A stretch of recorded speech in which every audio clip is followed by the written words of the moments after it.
Hi guys, baka kilala nyo tong babaeng to. Ito yung nauna na yan. Tsaka yung mga kasama niya dyan.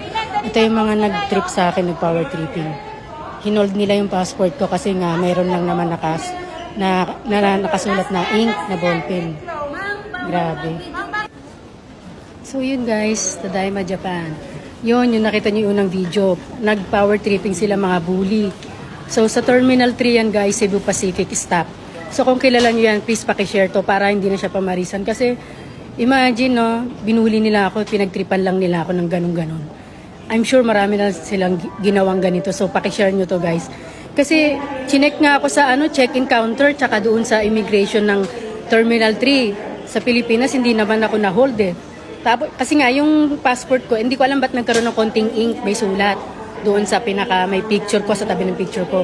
So pinalagpas naman ako sa immigration at saka sa check-in counter. Tapos yun nga yung papasok na sa mismong eroplano. Yun napagtripan ako una yung bakla doon. Dalawa yung bakla doon, tapos yung babae nga nakita nyo na Tapos ang sabi niya pa sa akin, talagang hindi daw ako makakabiyahe kasi nga may problema daw yung passport ko. Sabi ko nakalusot nga sa immigration tsaka sa check-in counter, sa inyo hindi. Sabi kaya siya daw sa kanila daw yung last. Tapos basto siya makipag-usap guys, sabi ba naman, yun nga may problema sa kaya ipupul na yung yung luggage mo. Sabi ko kasi paano yun yung luggage ko na check-in na. Sabi hindi ipupul yan, sabi niya nga ganun. Tapos sigaw pa siya ng sigaw sa mga